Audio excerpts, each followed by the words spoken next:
Welcome to MMG Talk Radio, and that's TAWLK with Monroe and Mel, where we teach, aspire through wisdom, love, and knowledge. And who am I? I'm your most beautiful hostess, Monroe. Kisha no yeah, family.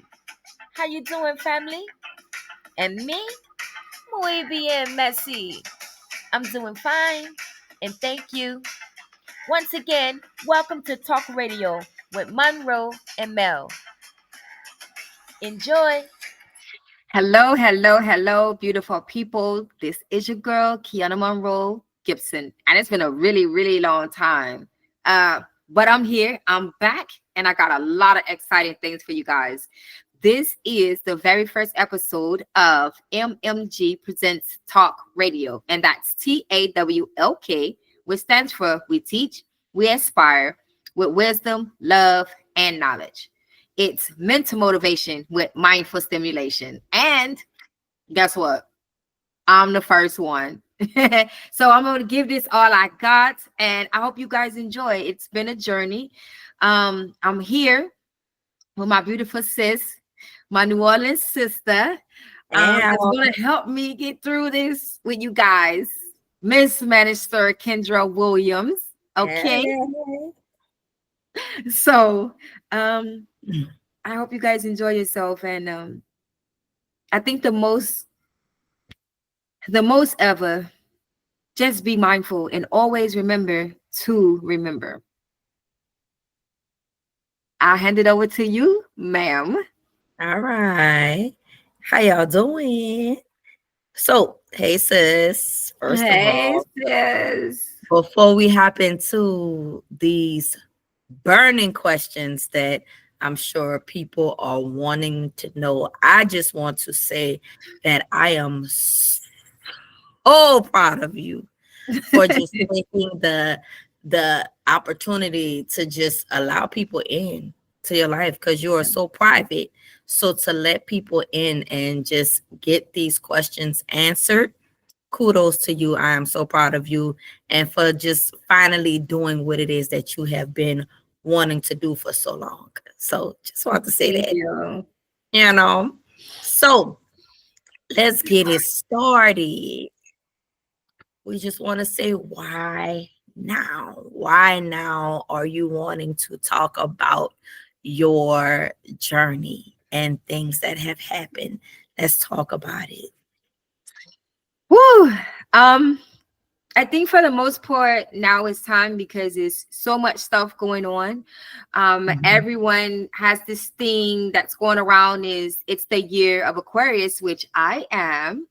And, I just felt like now it's time, because I'm here and I've grown to a place in my life that I feel like now people can get to understand, how I actually got here. It's not something that was really easy for me to talk about, especially while I was still so deep in the beginning stages of the process. Right now, I'm okay. I've healed a lot. Yes. And once healing starts, you just kind of want to see what happens after there. So that's what made me ready to talk. And we're here to see it, honey, because I know I am very proud. I have seen the growth. So just real quickly, as much as you want to say, what happened? Take a deep breath. Okay. You got it. So, usually when I explain to people what happened, is I walked into the hospital. I walked out. 2 days later, I walked back in, had the surgery, emergency the next morning, and I woke up like that. Wow. And I would always tell people, Beyonce made the song, I woke up like this, but I literally woke up and half of my body was, I don't want to say damage. I want to say it was half of everything that I had up until that point. Like Yeah. it was more than just I couldn't move my legs. It was what happened Right. because I walked in here Mm-hmm. twice. So what happened is usually the answer. Yeah. Child, all I gotta say is this is definitely giving Karen from Sisters. You already know. I was so when the doctor, like, so what happened with that doctor? Did you sue? Because I want to fight him. What You happened? know, here's the thing. August 10th, 2010, I had like excruciating pain. I had Mm-hmm. been sick for a little while before that time. And finally, as a mom, as a wife, as everything to everyone, I felt like, okay, I'm now going to have to see what's going on. There was so many things going on with my body at that time. Even being a medical student, I could not understand exactly what was going on. And Right. when you go to the hospital, you're expecting to get the best service that you absolutely can, and you trust these people with your life, with your Yes. children's life. And to be in a situation to where that was once my goal. When I went to medical school, I wanted to be an anesthesiologist. Mm-hmm. To have this happen at the hands of an anesthesiologist, it Wow. had me in a space of its own by Mm-hmm. itself. So to not have anyone explain exactly what happened at that time, I felt alienated. Mm-hmm. And then when I was told, well, you're the only person in the entire world that something like this has happened to, I felt even more angry Of because course. I did not do this to myself. Right. So what happened? Mm-hmm. So the day after, they're realizing that I wasn't able to move, I wasn't able to feel anything, they take me for MRIs. So they have a neuroradiologist take me for the MRIs. And the funniest thing ever is my mom was there, and she had knee surgery the day of my surgery. Mm. So the day after, she's still in a lot of pain, but she's there for her daughter. So I go in for the MRI and come back out, and you're sitting and you're waiting on someone to tell you what happened. Like Right. all I want to know is what happened. At this point, I'm not thinking that what I actually found out happened was actually what happened. So only explanation he could give us is there's something suppressed along the edge of your spine that caused the paralysis, and he left. He Wow. walked straight out of that room Right. Well, you because at have. some point you have to know this is something is really wrong here. So what do you mean something suppressed up against the nerves to cause paralysis? What is the something? See, I went in for an epidural in this situation because they needed to operate on me from the waist down. I had a very common procedure that a lot of athletes have, which was a cyst Mhm. on my ovaries that I also had when I was 14 years old and had surgery. But they just gave me simple gas. This time, he decided I'm going to do an epidural. That's all I know. I had all my kids natural, so I don't know anything about an epidural. I don't know anything about spinal anesthesia or any of that. So that was the only explanation that we got. And there was absolutely nothing I could do with that. Did you sue him?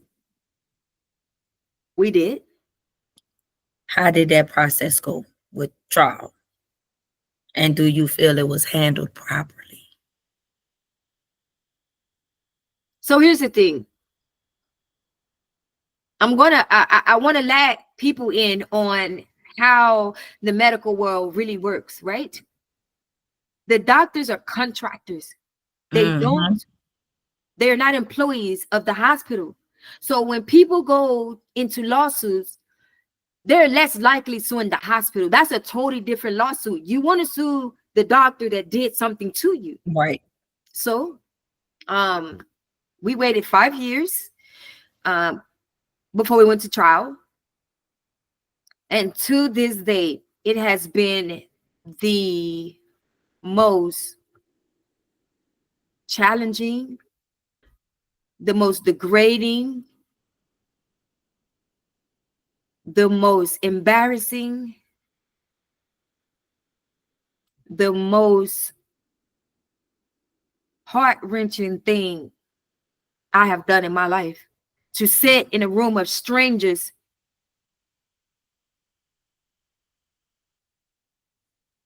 and be asked questions that I think should be answered and asked in private. My family is sitting here, my mom, my kids, my husband, they're sitting here, and you're asking me, did I wear diapers? You're asking me. It's all right, sis. This is a part of the cleansing. You got it. If it's too much, we could take a pause and veer off. They asked me, what was my sex life like? Was I able to maintain situations that, again, my kids and my mom is sitting right here? Why would you ask me that? Right. This is about, I walked in and I was wheeled out. Exactly. This has, I'll take that back. I'll take that back. They had every right to do exactly what they did, which was nothing. And after having to start over after a situation like this, wait 5 years and have to start over again, we lost. There was no restitution. There was no justice in that situation at all. See, here's the thing. If you need brain surgery, they only have to have $250,000 worth of insurance. I'm gonna be real with you guys.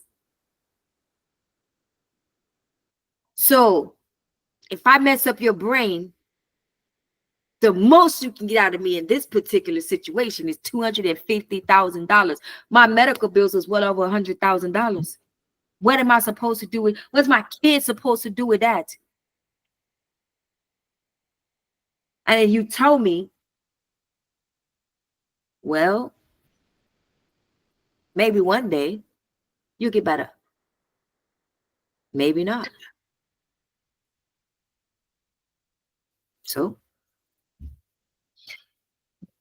my family and I walked away with nothing.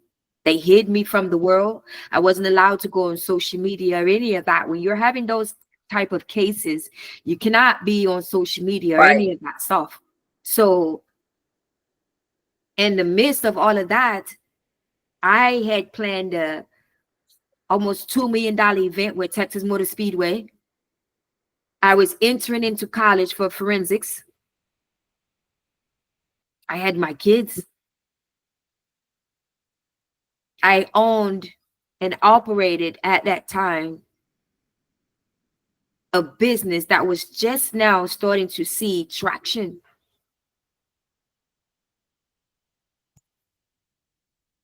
So there was no cushion. There was nothing.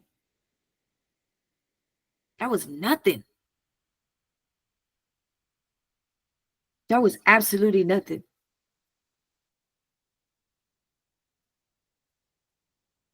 Here's the thing, Texas is what you call a free state.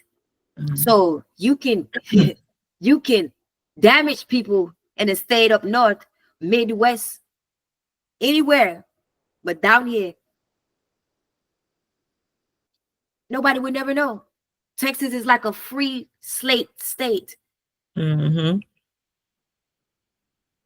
You know, I didn't know at that time because I didn't have the time to research anything. Yes, we asked, how many times have you did this? He said, oh, I did it thousands of times. He was not a registered anesthesiologist. He had only been out of school for 3 months, but I didn't know any of that at the time. But I also understood, okay, well, when you're going to do your residency, and you're going to do all these internships and externships, some parts of that you're on your own. But I don't know if people understand this. Part of it, that part of it I understood because, again, I went to medical school. I went to do this exact same thing. So I'm not only mentally scarred behind that, I woke up and I could not feel half of my body. And you're going to sit here and tell anybody that has a brain that nothing is wrong with that? How perfect do a person have to be?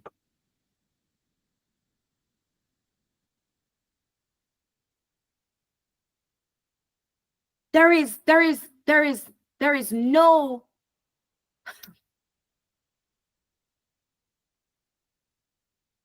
The funny thing about it is, you look over at your jury and they say, these are your peers. I never seen these people a day in my life. Where do they live?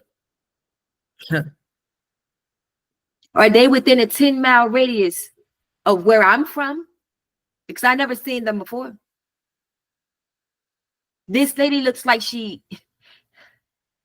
I'm not trying to insult anyone. I'm just trying to share my story. I want people to understand that. But you're looking at people, and it's just like, this is who you left my life in the hands of?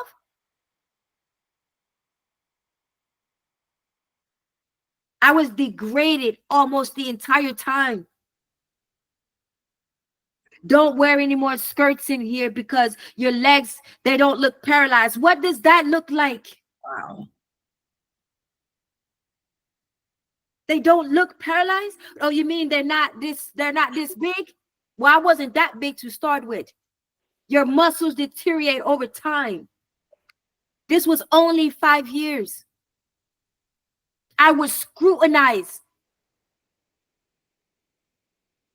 They want to know your education background. Well, I'm very well educated, but you got this little black girl sitting here that says she can't move her legs.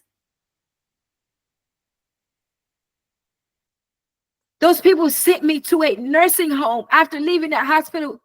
I did not get proper treatment. So if I could have gotten better, I wouldn't have gotten better off of that. A nursing home? I was supposed to go to physical therapy. I was supposed to have someone there to help me get better. But you sent me to a place where they forget about people. I was 27 years old. I was 27 years old.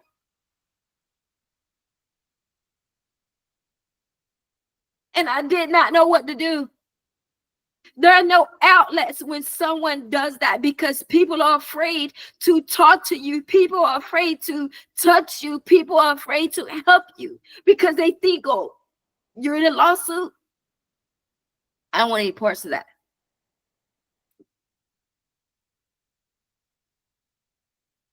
Okay.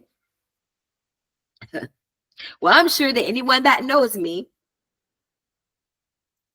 probably don't know me as well as they may think they know, but I'm pretty sure people will say she's a very persistent person. And if you're not going to help me, and then I'm simply just going to have to help myself.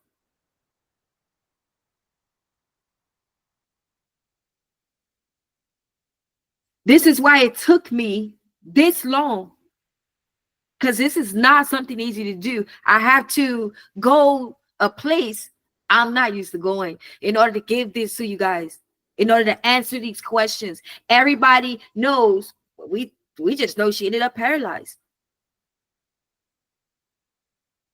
I get it. It was a mistake, But if you make a mistake, I guarantee you're gonna have to pay for it. Mhm.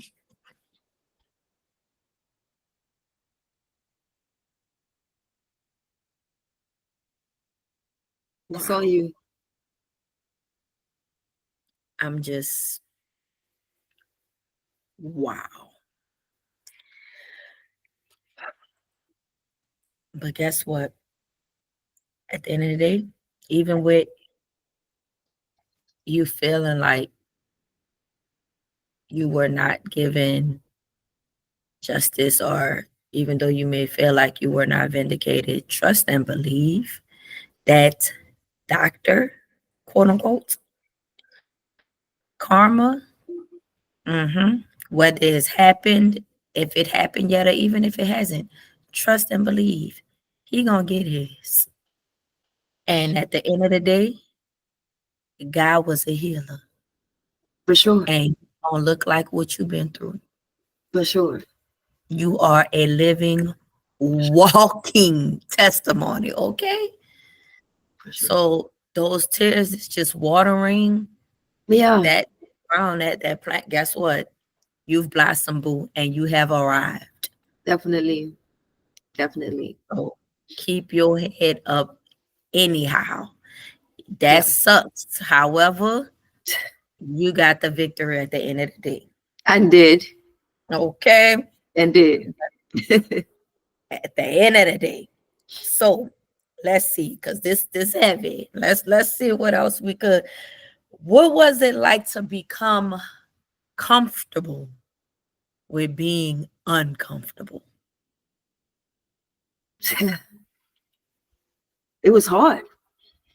It was hard. Because nothing really usually makes me uncomfortable. Mm-hmm. But that made me very uncomfortable, but it also made me very aware. And I want Yes. people to understand that it's okay.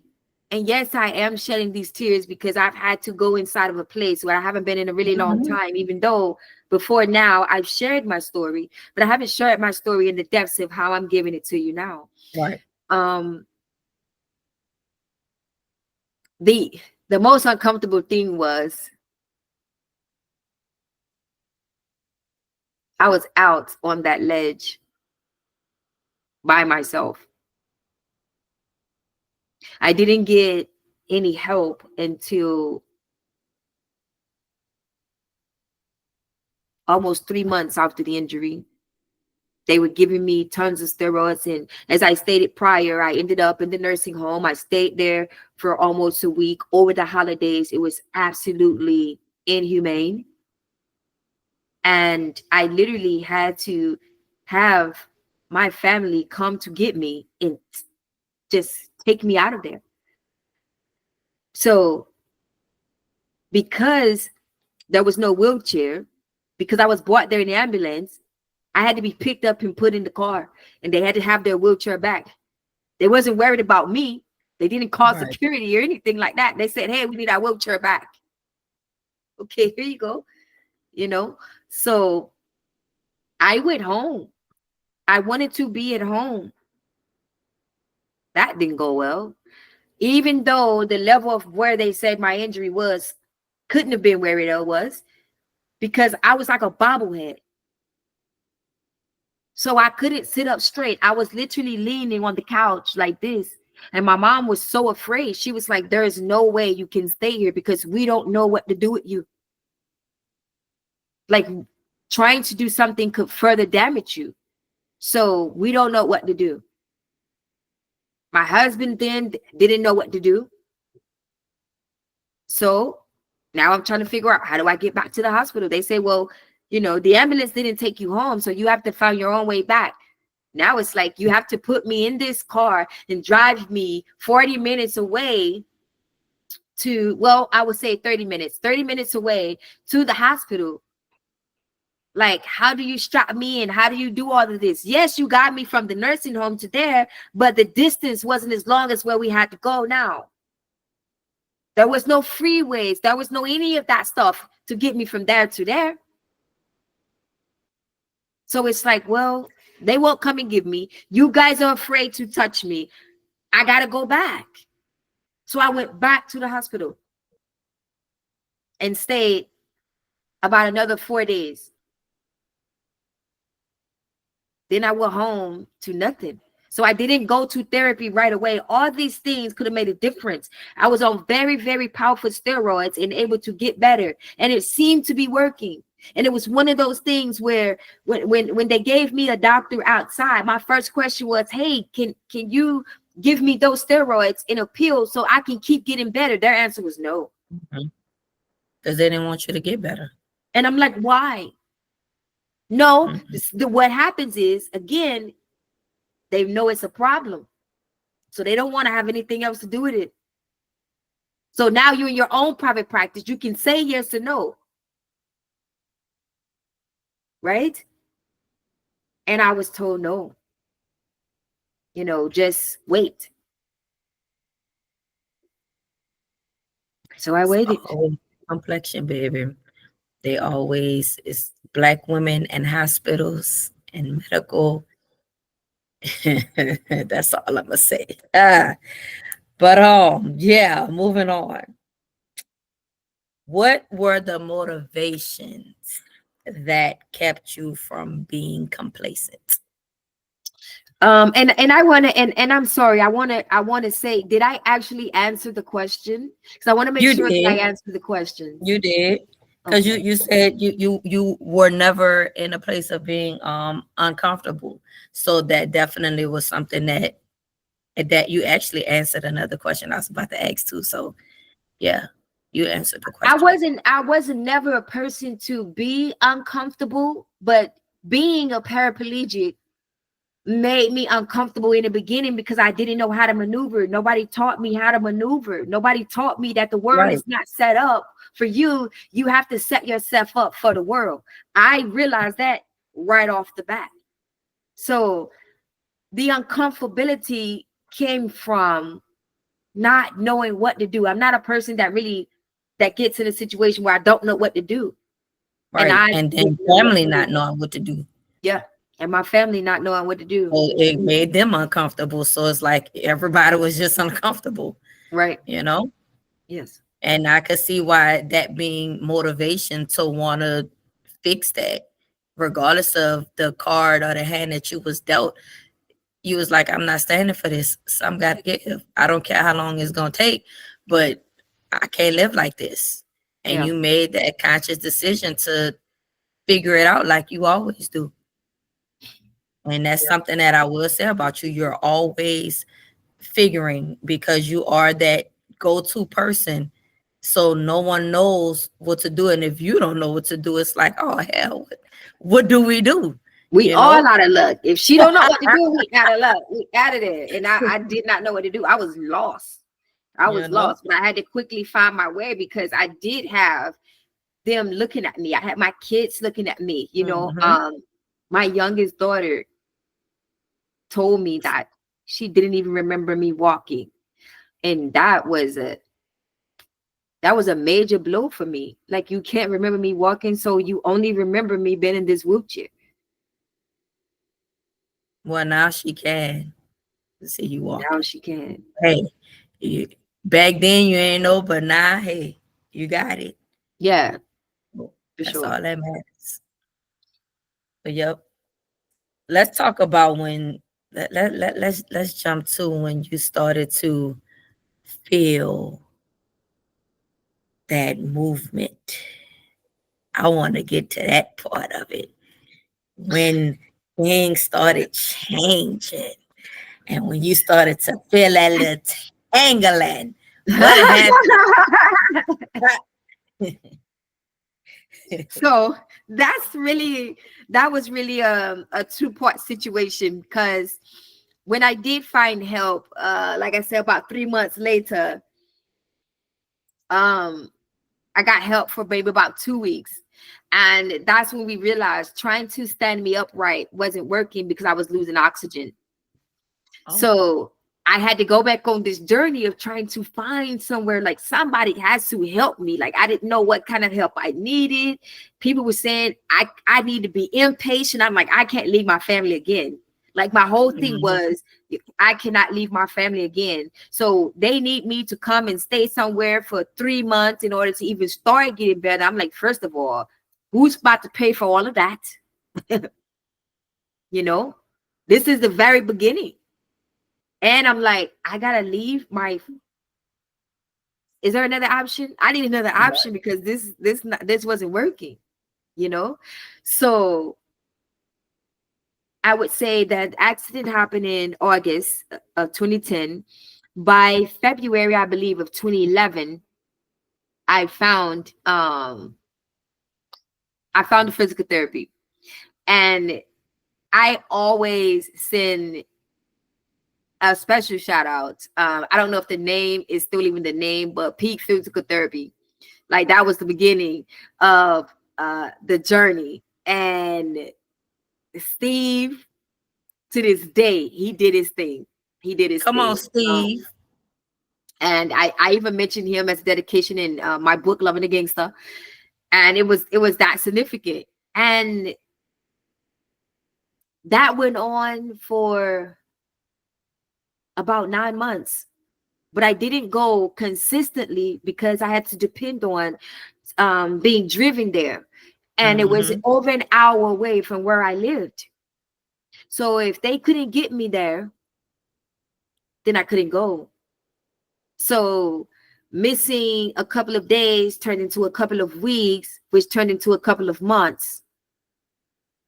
So I was able to move my toes at that time. And the crazy thing about it that this journey was so much of a learning process. I learned how much energy we actually use when we're moving our hands and our feet and our Mhm. toes and everything. Like we don't realize how much energy those things take because we automatically do this, you know? So when I was being told to try to move my toes and concentrate on these things, 10 minutes and I'm totally out of breath. And I was dizzy. And it's just like, okay, we have to find something different. But I was seeing people around me that had gotten shot in the back. I was seeing them being put in these machines. I'm like, when can I go and do that? They're like, we have to get your trunks strong enough first. Like you have to be able to stand up in there. You can't do that. Well, what's going to get me over there? And I want to be in that machine.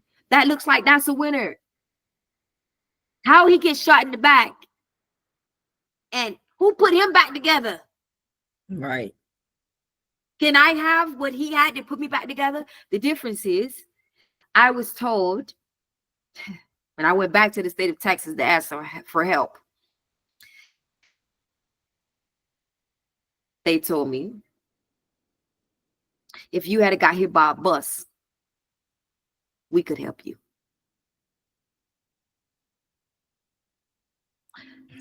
In that moment, oh man, in that moment, I looked at that lady and I tried to spin around in that wheelchair as fast as I could to get out of that room because them tears was about to fall down. You told me if I'd have got hit by a bus, you would be able to help me, but I didn't get hit by a bus. I went in the hospital and I came out like this. So what happens to those people? Because I know I'm not the only one. Okay. Y'all don't want to help me? The state of Texas, you don't want to help me? All right. So there was no more therapy.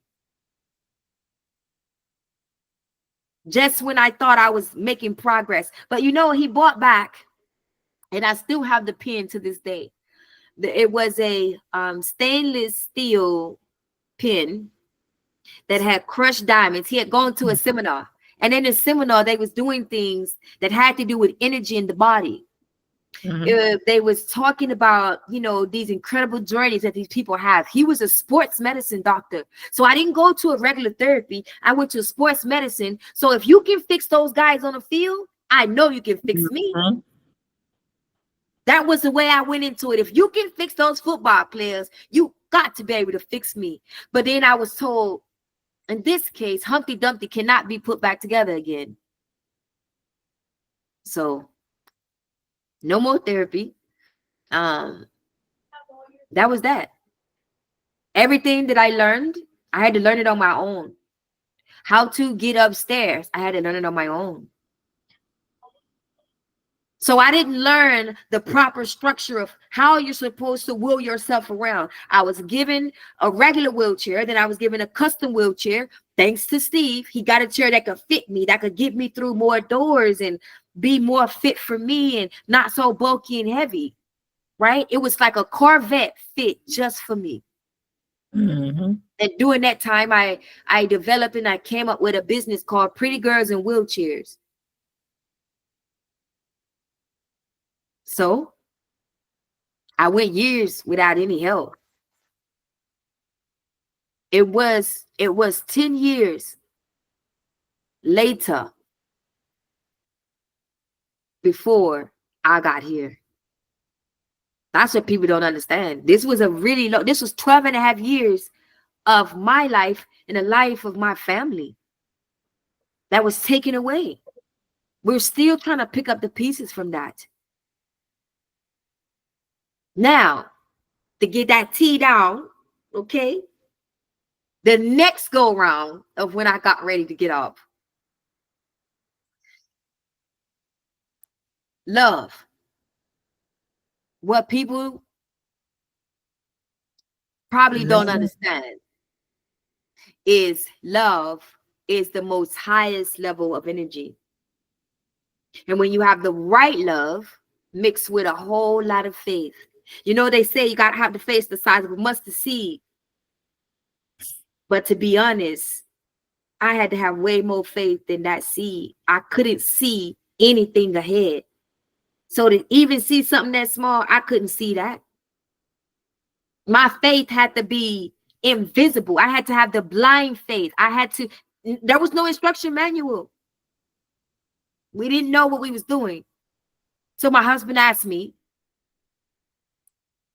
babe, do you want to walk? And I'm like, well, what kind of question is that? Of course I want to walk. Like, why would you ask me something like that?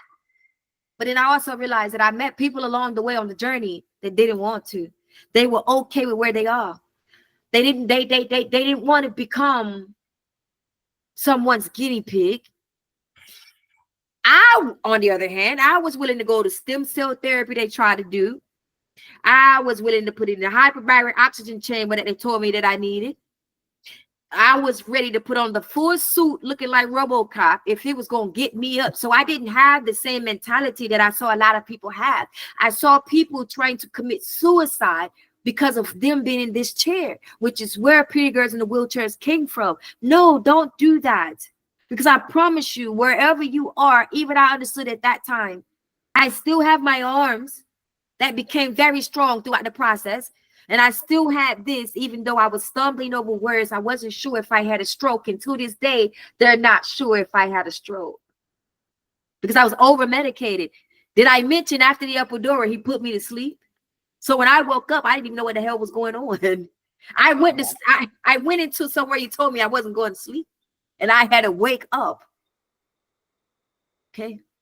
So when I felt that movement, oh man, the excitement and the electricity that ran through my body. I was sitting in my SUV. And even in the wheelchair, everything I drove was big. So I'm sitting in my Suburban. And my husband says, babe, you're so excited right now. You're so fired up right now. Your energy is so high. Move your toes. I say, right now?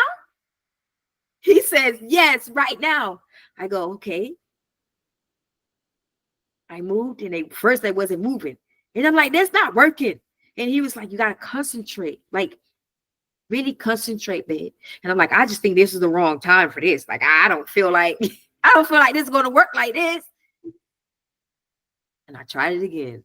And it moved. I said, oh, wait, it moved. This is 10 years later. And I'm like, oh my God, it moved. My cousin, that's actually my sister at the time, was sitting in the passenger seat. And she's like, oh my God, I see your feet moving. And he's like, concentrate, stay in the moment, like woosah. And I'm like, okay. So I go from there, and we just keep going toe by toe. And we worked the way up my leg. That was me sitting down though. But the moment, the in the midst of that moment, man, it was really undescribable, because I was to a point to where I knew I was going to need mechanical help.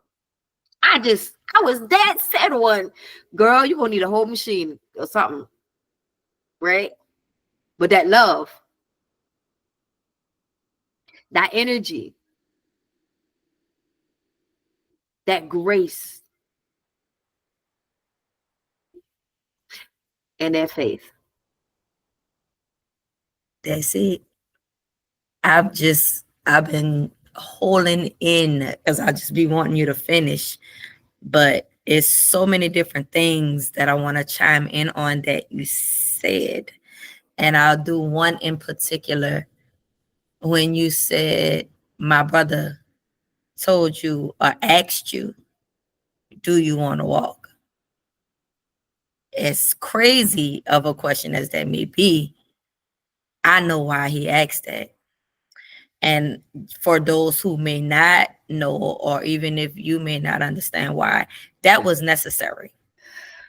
Because what you expect, you attract. What you believe, you begin to build. And didn't I just speak on this about expectancy? If you don't have a goal in mind, what are we doing? Yep. So it was to put that on the front of your mind. If this is something that you want to do, what you gonna do about it? Yep.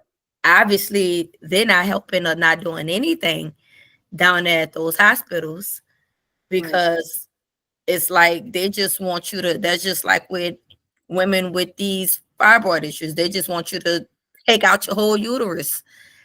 We're not Yes. helping that, because that's the quickest, easiest way, and that's cost them, that gives them more money. But Right. he wanted you to put a goal in your mind. Right. If this is really what you want, it might sound crazy, but now if that's what you want, Yeah. let's go. Later on, I had to Mhm. learn that. I had to learn that throughout the Mhm. process. If initially, again, like I said, I thought it was crazy, but then I'm thinking, well, it's some people that I've experienced, that didn't want to do that. So Yes, it's how bad do you want it? If you, that's just like when people are on these drugs and things, they say, oh, we doing all this extra work to help get you off. That's because they're not ready to get off. yeah, It's not something that they want to do. When it's something that you want to do, or you're gonna make it happen by any means necessary. so let me say this: when it comes Uh-huh. down to the wants, I tell people I had to want. It was more than a want, because when people say they want something, they usually, as you saying, don't take the steps to get what they want. I had a desire to get up. Mm-hmm. So understanding the difference, and people say, well, what is the difference? Well, when you desire something, don't you go get that? You will do whatever it takes to the end of the earth to do that. But when you want something, I want, and you do nothing. So I had to change wanting to walk to, I got a desire to get up out this chair Mm-hmm. and get back to And then you business. put some faith on it. You stamped it with the faith. Yes. And a lot of people miss that part, because, as the Bible says, faith is the substance of things hoped for, the evidence of things not seen. I like to say it's believing that it is so, even when it's not so, in order that it may be so. In order that it may be so. That's it.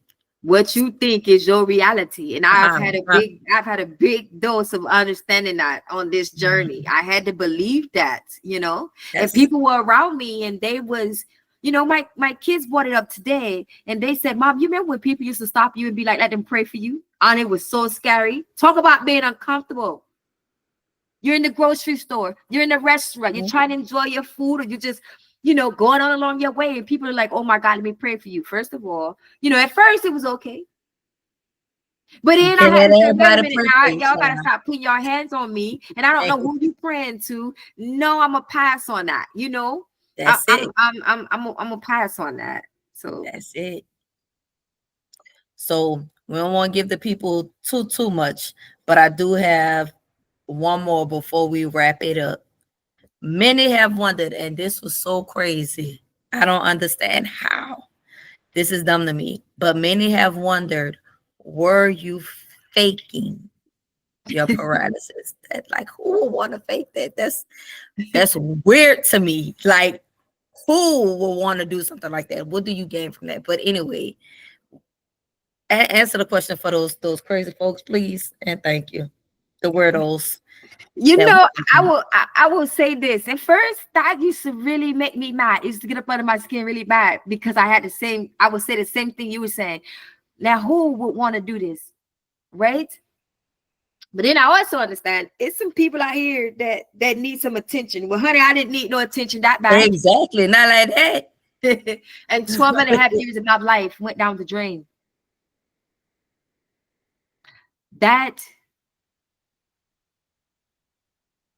was very, very hard. Like I said, there was no help. There was nobody to tell me, you know, how things actually go.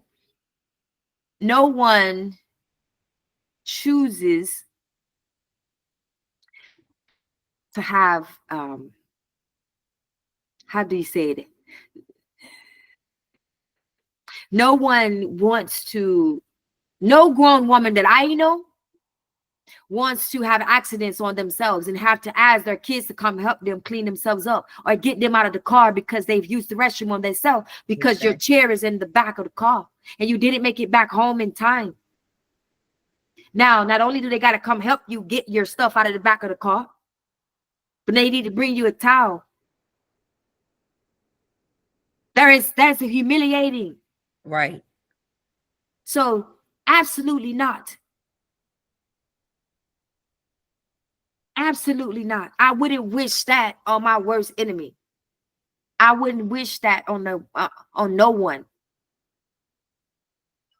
Because again, there was not the world for me. I had to get myself out for the world. I still didn't even back off the curves by myself. My chair was all broken up. So as you guys go on this journey, you get a chance to see these things. My chair had pliers on it to hold it together because I couldn't get another one. After the trial was over and I didn't get anything, so now you have nothing. No insurance, no money, no nothing. My chairs was held together with pliers. My foot pedals were glued on with cement. I didn't have handles for someone, even if they wanted to push me. They were broken off from me falling out of it. Wow. My handles on my chair were so worn out. There was no arms on my chair. They were broken. I rolled around in that same chair for about 6 years. Really, probably longer than that. Before I went to a place that was renting wheelchairs, and I spent money to start renting wheelchairs so that I could get out in public properly. But those chairs couldn't fit through doors. But I took it. So, to answer the insane question, it's absolutely not. My kids missed a lot in life. There's a lot of things that they didn't get a chance to do, and I didn't get a chance to do with them. Who would want to play with them life like that?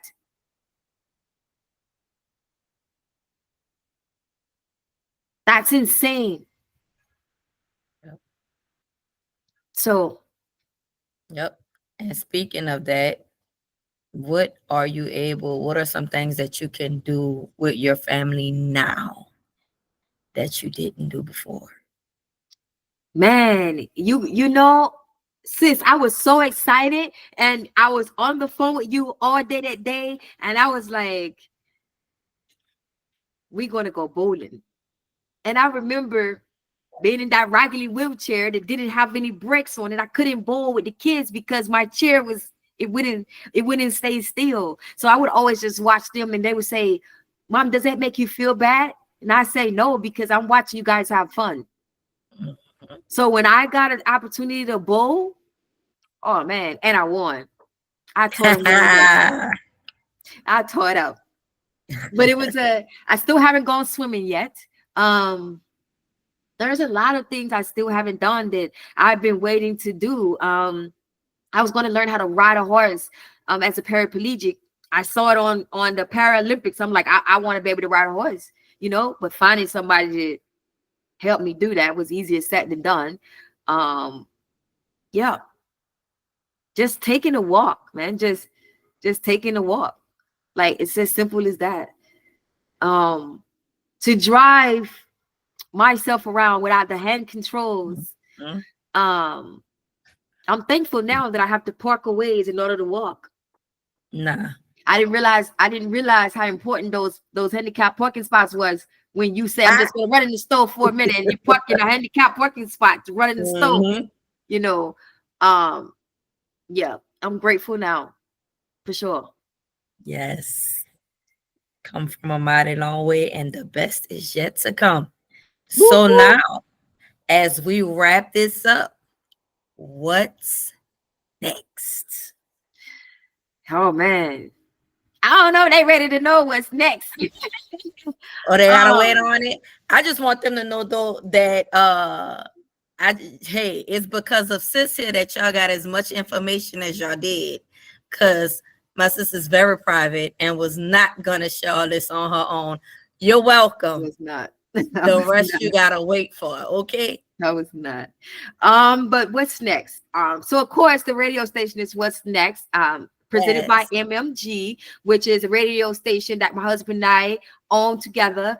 And it's mental motivation and mindful stimulation.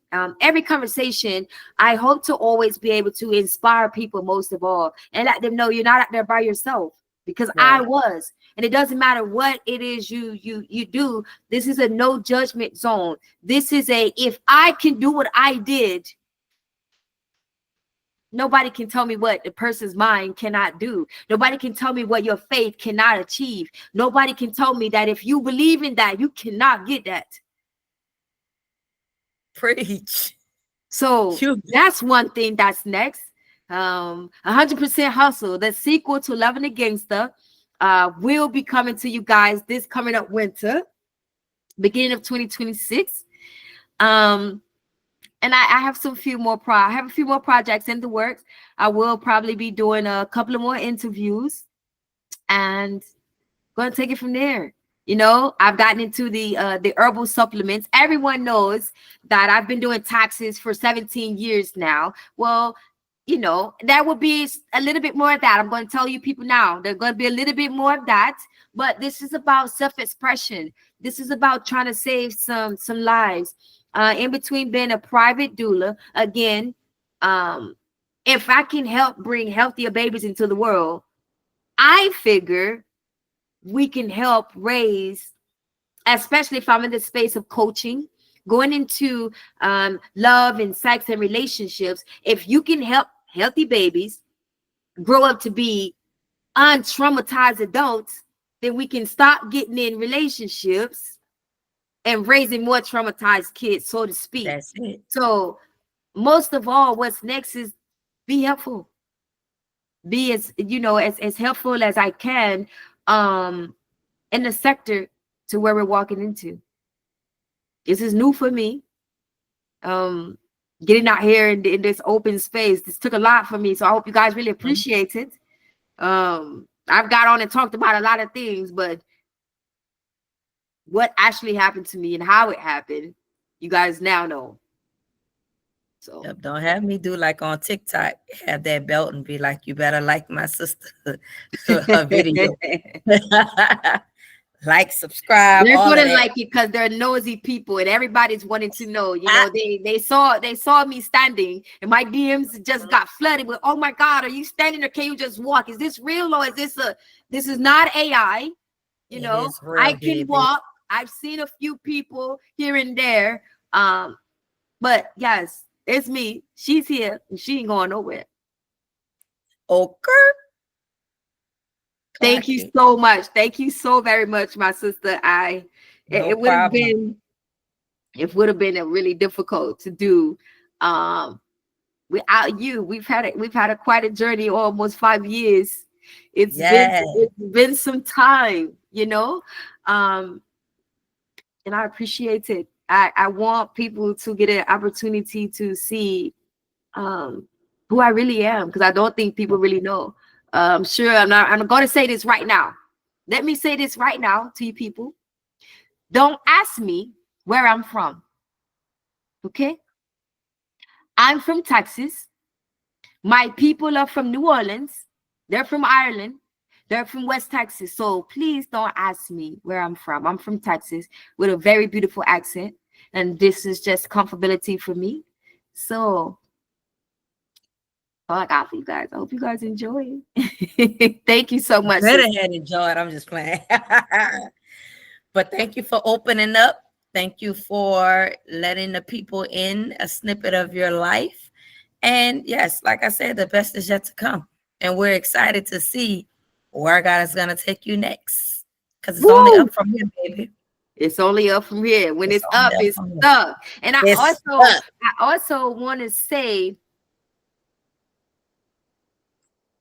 shout out to Jamie Foxx.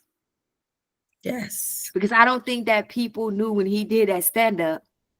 This shit is hard, y'all. It's hard. You be so ready to tell your story, but the things that you gotta dig it down into, and the things that you have to relive. Yes. He gave me a whole lot of girl, get on up and tell them people what they want to know. Yep. And how far you have come. Yep. And a lot of things that we go through, we always question, like, why me, why this, but why not you? You were built for this. And he knew that you could handle it. And a lot of times, everything that we go through is not even for us. It's for somebody else. Yeah. You don't know how many lives that you're going to touch just from opening up and being your true self, your true authentic self. Just like Jamie helped you, you're about to help some other people. Yeah. And I saw it as I changed my perspective in the midst of this journey from this is what happened to me to this happened for me. Because I was able to spiritually grow in places that I was dormant, places that I had questions. So I was able to understand those things throughout this process. And that's what made it even much more beautiful for me anyway. Gotta change the way you think. Change that mindset. It's the power of yet. Yes. It is. Again, thank you so much, my sister. You guys, I hope you enjoyed. This is TAWLK Radio. And again, that's TAWLK. My name is Kiana Monroe Gibson, and this is MMG Presents. Stay tuned with mental motivation and mindful stimulation. And watch out for my sister. She in her ministerial back. She's in the pulpit, baby. Okay? Shouts out to New Orleans. I love you. Enjoy.